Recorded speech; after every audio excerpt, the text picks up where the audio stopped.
I was an extra in a film recently. Oh, really? It's like the rule was like, don't never look at the camera. Crafty Muso. I'm here today with James Pigott, and James is teaching here in Ho Chi Minh City, like myself, and he's also a guitarist and is trained in music and like myself. We share many similarities, and I'm just going to ask him a couple of questions today about life here and being a musician in Saigon and what it's like. So, welcome. Nice to be here. Thanks. So, the first thing I wanted to ask you is, if you're a musician traveling through Ho Chi Minh City, where should you go to check out some good music in the city? First up. I'd say a good place to start is some open mic nights. Mm-hmm. There's like various nights throughout the week. Sundays, Le Font Soleil have an awesome open mic night, which I'd say most of the big musicians go there to play and network. Mm-hmm. That's a really good place. Tuesdays, Broma Bar, which I haven't been to, but I've heard it's good. Wednesdays, Saigon Nightcast. Okay. It's a little bit far out, so sometimes doesn't pick up, but when it does pick up, it's a really good night. Especially if it's not the rainy season, they have really good open mics there. And Thursday night's the gig that I play every week at the Font Soleil again. It's like acoustic night. It's usually they get people in to play, but if you want to play there and you just bring a guitar along, they'll probably put you on at the end. Uh-huh. And that's a good place to go and meet other musicians. Cool. And network. Mm-hmm. And in terms of like watching music, just as a punter kind of.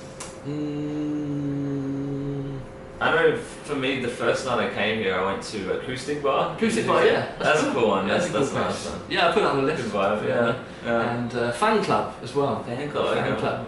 It's not a lot of expats or foreigners really go there. Okay. More like this thing. And it's covers, but it's a really good bar, and they've got a really tight band. Sweet. As well. Okay. So I'd recommend Fan Club. Nice. So how do you find balancing teaching with your musical pursuits here? I know myself, I have a lot of time to spend on other things because the lifestyle lets you enjoy that over here, which is fortunate, teaching English. So how do you spend your time outside the classroom and following your music pursuits? Well, first of all, I think my advice for someone, if you're coming here to like pursue any kind of art, think about your schedule.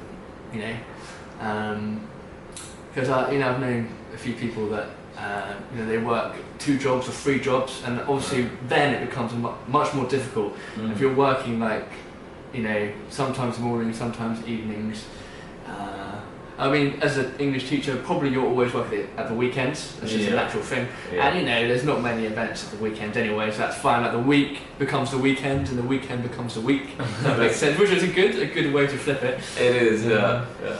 You definitely think about Sundays differently. yeah, that's it.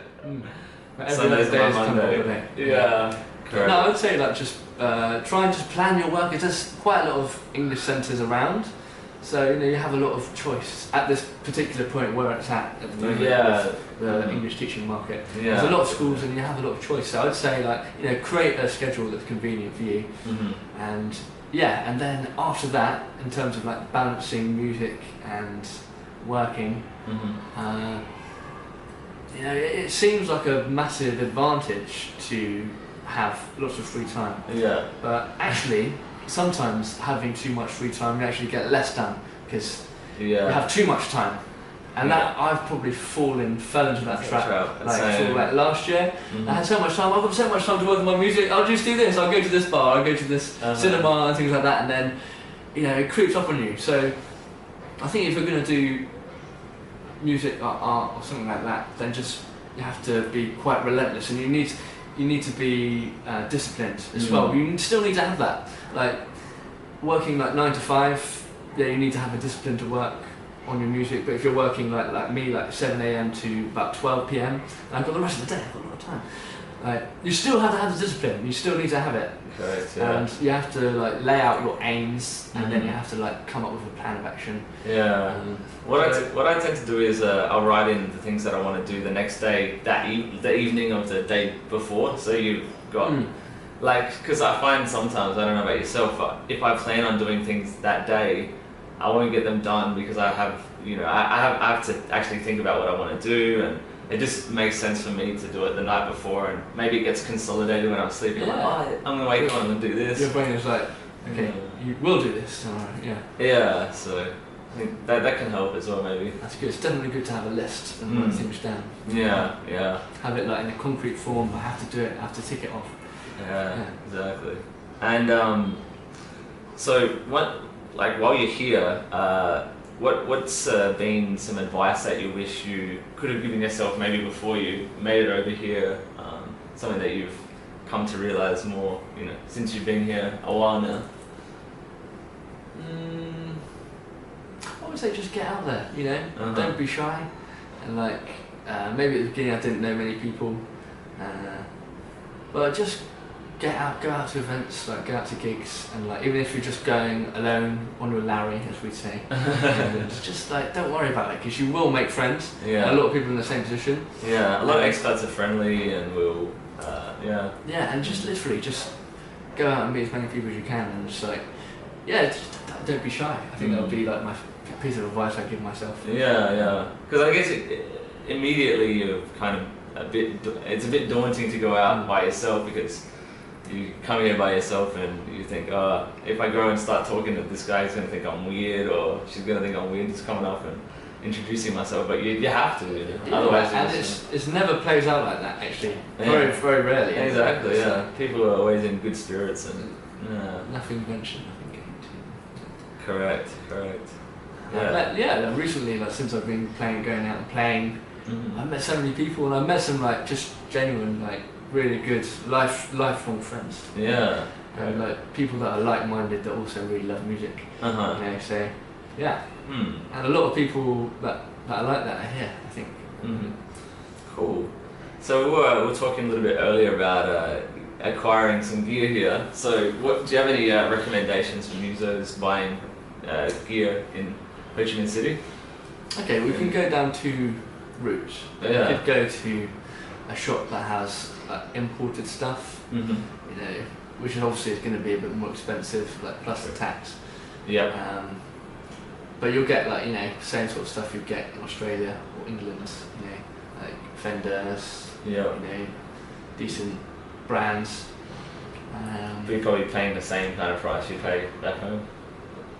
More even in some occasions. Yeah.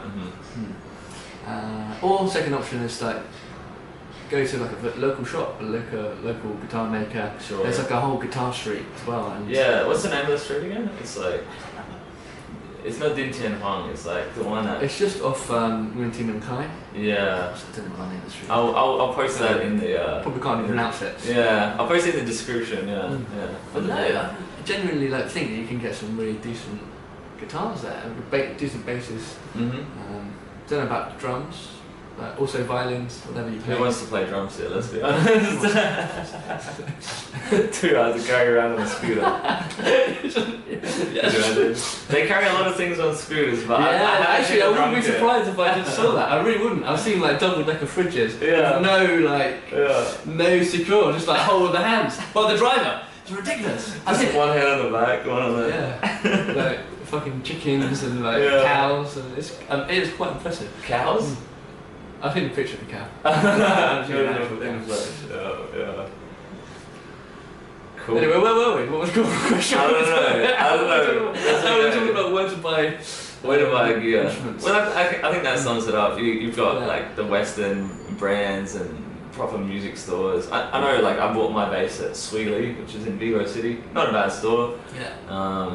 But if you want to get some custom guitars made, or just even visit some local luthiers, go over there and give it a try. You might be impressed. And you can literally just walk to the next shop if you don't like the stuff in one shop. You just keep going down the street, right?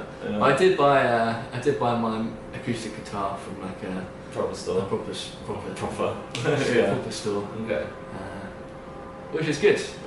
But I bought my electric from like a little workshop place. Ooh. And you know what? It was like only about 2 million, which is about £60 in the UK, and played quite nicely. That's nice. Pretty good. Awesome. And I just plugged that into my little Apogee and go through my amp simulator through my speakers. It sounds, you know, it's not like a guitar amplifier, but it sounds good. It does the job. Decent. Yeah. Yeah, for sure. And how do you find? Do you do many gigs here for pay, or is it what's the situation for gigging here? Well, my first day gig, I didn't get paid at the beginning, but now, I mean, I only do like about 15-minute set, but I get a bit of money, and it's bare money. It's not a lot, but yeah, cool, great. Yeah. But otherwise, before that, just open mics. Yeah, you didn't get paid for it, but I mean, for me, at this particular point, it's kind of like something I do because I enjoy doing it. You're not doing it for the money. So I wouldn't say I'm a professional musician, really. I'd like to be at some point in the future. You know, I have to like really build on doing that. But no, at this particular point, it's like, you know, bare money, or just playing for free. Which, you know, at this particular point in my life, I'm pretty cool with. Sure. That other opportunities might come up, or I might actually decide to crack down on something. But no, it's good to have my English teaching job, and then actually, because I know that sort of being a professional musician, it can be quite you know, Sucks the fun out of it sometimes, or. I think it's just a job security thing, you know, it's not a stable career, so it's good to have a stable career, especially if it's only like a couple of hours a day, and then that's a whole pressure that comes off it, and in a lot of ways you can enjoy it more. Yeah, okay. And maybe one last question to finish up is what kind of things are you pursuing here musically? Like what's your plans while you're here in a music idiom? Well, I've been writing some songs, so it's difficult to get a band together because it's quite transient, people coming in and out. But I want to definitely, you know, have my 6 or so songs sort of like laid out for like an album to put on the internet. And I'll probably get some session players to come in and play. I know a studio that I've rented a few times. It's really good. They've got a really good engineer, and it's got nice acoustics. And so I'm going to come up with some really nice quality recordings, and then build up a fan base, hopefully. And then gig.